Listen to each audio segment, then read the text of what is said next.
So I start, right? Right, Yeah, thank you. good. Great. Unfortunately, I have to do it in English. The Danish accent is stadigvæk det pølsertyske accent, og jeg vil gerne spare den oplevelse. Good. So, I am standing here not so much as an individual, but as a representative for a whole research unit. And Christina is here with me, so we are at least two. We are at least a distributed subject speaking here, in a sense. We have been investigating humanities topics as they arise within social robotics for a long time, actually for more than a decade. And as you can see in different research projects, but sometimes also in one, we have had actually all these different disciplines involved here. Yeah? So we have 8 projects so far, and the largest project was one with 25 researchers. Some are small, some are larger. There is, I didn't put that on, we have a very nice website. It's called www.robophilosophy.org. O-R-G. We also run the so-called Robophilosophy Conference series, and you just missed a beautiful conference with focus on social robotics with AI. These are the conferences that up to now are still the world's largest events for humanities research in and on social robotics. There are large conferences involving up to 122 research papers. So the last one we had was 122 papers. Today, my task is a little more focused, of course, on generative AI. So what I want to do is 2 things. I want in the first step present what I perceive currently as the situation we have in robotics with the project of putting generative AI into so-called social robots, or rather into robots that are supposed to move everywhere in society. Since 2017, putting robots into society everywhere is the declared goal of robotics. And the vision of the roboticists is begins with outdoor robotics, goes over assistive robotics to care robotics to companion robots to educational robotics. So the entire, and then of course to robotics at home, domestic robots, the entire variety of robots that you can imagine is concerned by problems that arise when these robots are supposed to be sort of smart enough to interact with people in their normal everyday environments. So that's the first step. I'll sort of try to give you a glimpse of where I see the development is at the moment. And perhaps, Christina, you can then help to modify, correct, supplement. And in a next step, I would like to show you what kind of efforts we have undertaken in order to involve humanities in this technology development. And then we can together, putting these 2 things together, we can draw some conclusions. Right now, we are, according to McKinsey, in the automation age. That's the signature of the beginning 20th century economy and technology, so everything will be automated. What you have seen, and probably also what Maya and previous speakers have emphasized here, is this sort of ever-expanding skill set of AIs. Right? I take my sources here from sort of tech reviews that are accessible to the public, but also from professional conferences in robotics, not so much AI, but mostly robotics, and then with increasingly where generative AI is used. So we have this increasing library of skills for AIs, creating music, sounds, videos, images, texts, conversations with dialogical memory. conversations that now, after 6 months of development, are surprisingly fluent. I mean, conversational fluency used to be in March still a major problem, and by now it is actually the last version of GPT 4.0 I've seen is very fluent. Perhaps less known, and for a philosopher like me of equal concern, is the development of so-called AI civilizations that are created in vitro.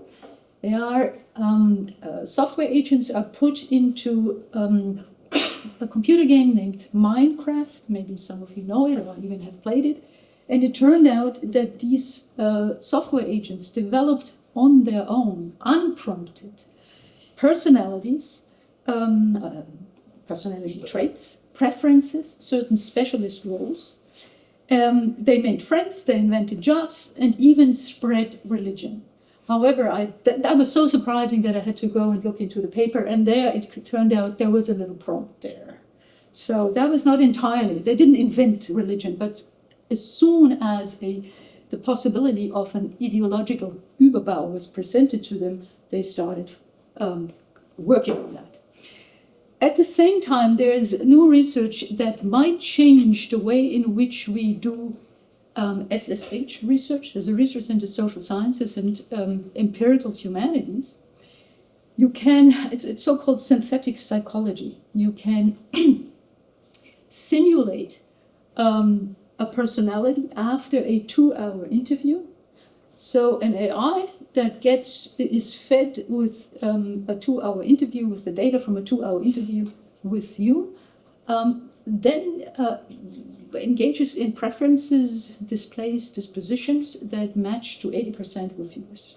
This has recently been shown.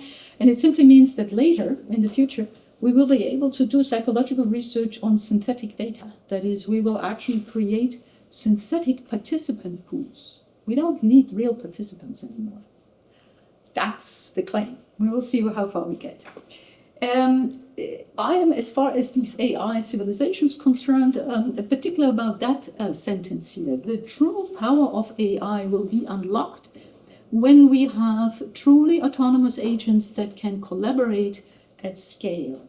So the idea is that we create these software agents within this sandbox of the computer game, and then we unleash them into the real world. Now, all of this you might see is sort of spells sort of this good news for the idea of addressing the care crisis that we have in many developed countries, to address that with robots, right? So social robots that help you to move, personal butler, automatic shopping carts, companion robots, and so on. Once you have generative AIs, these are now better equipped, or can be better equipped, with the kind of interactive capacities that we normally expect. So policymakers are presented with pictures like these that insinuate that we are already at the stage where we can have robotic companions that help people to live independently a little longer. And when you then, let's see whether this works, see a robot performing like this. So it's supposed to bring the rice chips. And it's discovering what the rice chips are. So this is analysis of the visual data. Then there are some disturbances, and it can check whether it has performed the action or not. Okay, so now closes it. I mean, this is nice action planning, and it's action planning that is not scripted. So this robot has a certain understanding of possible actions and has learned to actually generate that understanding, in quotation marks, that classification of actions from previous videos about actions. So when you see videos like these, then you think we are fairly close to realizing this dream of using robotics everywhere in society. But from my point of view, the situation carries profound risks. We have a research dilemma. That is now something that I really, that's my impression coming away from a couple of professional robotics conferences. Due to the GDPR in Europe, we cannot use non-local AIs in research. That severely hampers research in social robotics or research also in HRI on generative AIs. The IRB applications, the roboticists think are much too time-consuming to prepare, and the evaluation of their applications takes too long. So for that reason, they do their research in so-called sandbox environments, that is little areas in their own labs, where only their students test the application that they have developed. So ecological validity is very low. They also complain that the professional duration, that the project durations are too short to have really professional interactions or to have professional integrated humanities research within the project.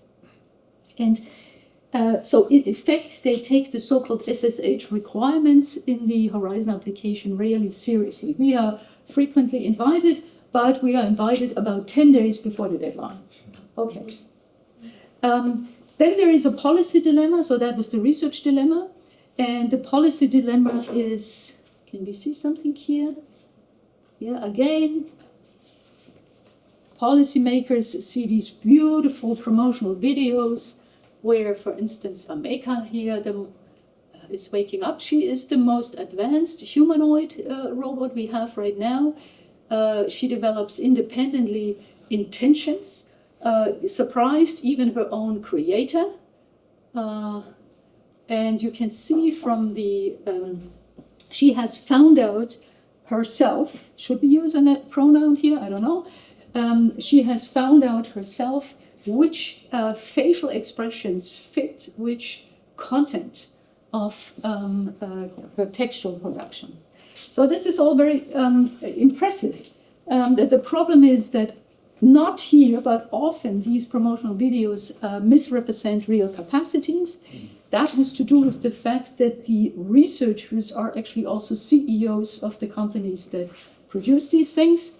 So what we used to see in the past, namely a clear separation between research expertise on the one hand and business interest on the other, is no longer so neatly separated. And then the evaluation of generative AI systems is that we need for the so-called risk assessment according to the European AI Act. That is really difficult. In principle, as you all know, there is no proof ever that these capacities are performed at a certain required level of reliability. And what we would need is, as you have it here, three things. We would actually need a very clear description of examples and so on. And we would also need, and that's an interesting bit, a second LLM that actually checks up on what the first LLM is doing. And I'm not sure whether it really will help the problem or only exacerbate the problem. That's something to discuss, perhaps. So I call and often talk later during the social part of conferences, when people have had something to drink, about the engineer's conceit. There is the conceit that the engineers, with their natural competences, as members of society, as well-intentioned human beings, they can actually develop the kind of new members of society, artificial members of society that we could want. So here you have a mission statement of this company that produces these new AI civilizations, Altera. And they say, we believe digital beings and digital relationships will enhance, not replace, human-human interactions, as digital humans come to vastly outnumber us. Digital humans, look at this lingo here, right? Just poof, comes in like this. they should become a source of empathy, fun, friendship, and productivity. Productivity, yeah. Create digital human beings that live, care, and grow with us.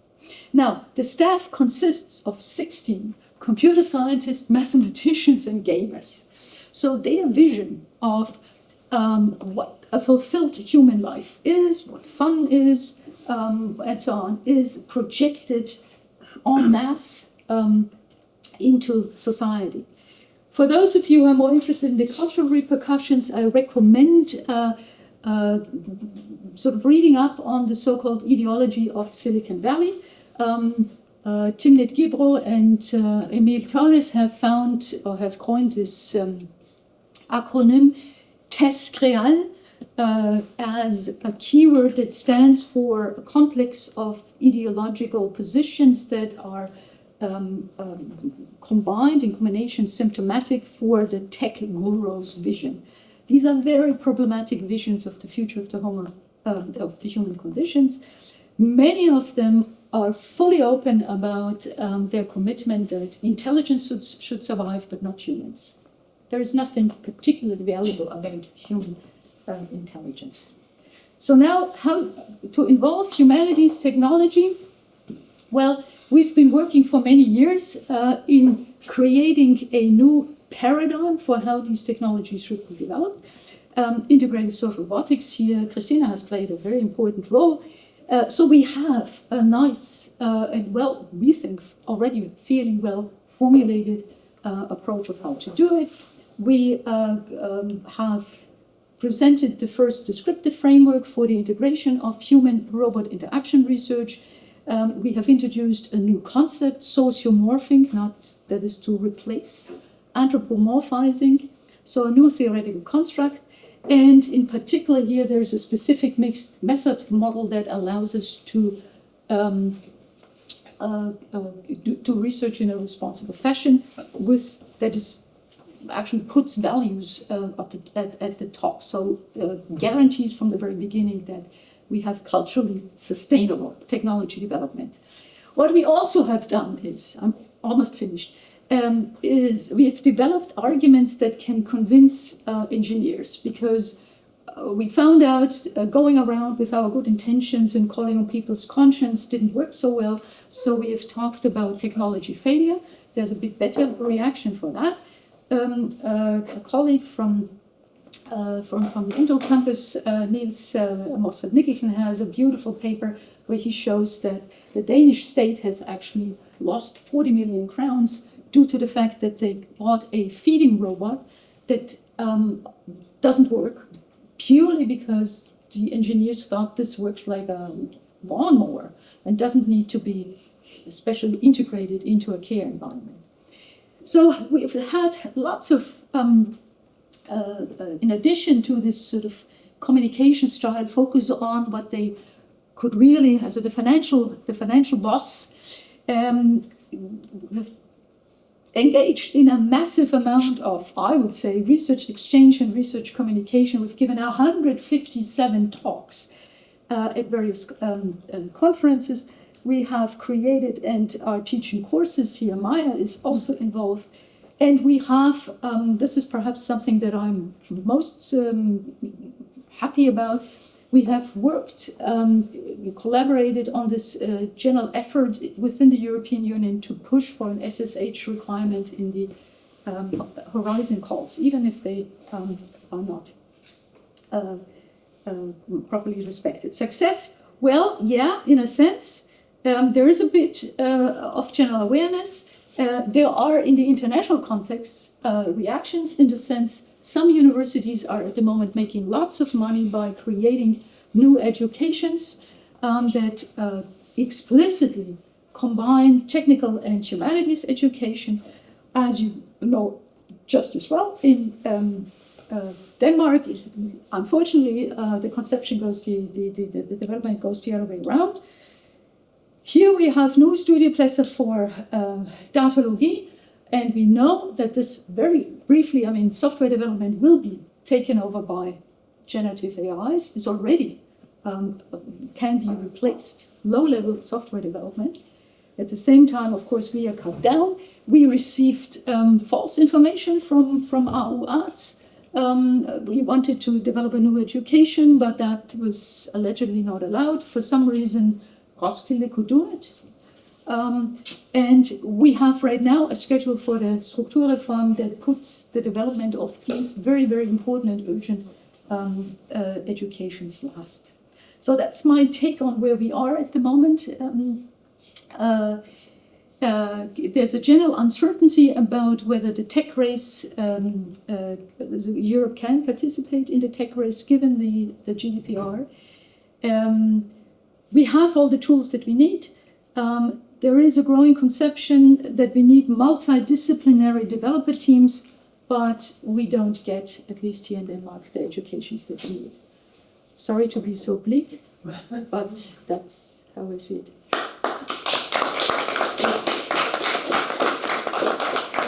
Thank you very much. And again, we have like 4 minutes for directly addressing the questions, comments here. Thank you very much. Very interesting. A small question is about this social morphing. I would like to hear something more about that. Yeah. But I'm also a little bit curious about the interdisciplinarity. Does that also include engineers, or is there also a sort of a cleavage between the humanistic and the engineering departments in your research? Okay. Wonderful question. On the sociomorphing, it's kind of a longer answer, and I would love to send you a chapter. Yes. Where we set out this theory. The idea is very simple. Christina found out that when she looked at the qualitative data of how people experience their interactions, they said, well, they experience them as social agents, but not necessarily ascribing to them human social capacities. And anthropomorphizing is defined as ascribing fictional human capacities. And we said, no, this is real.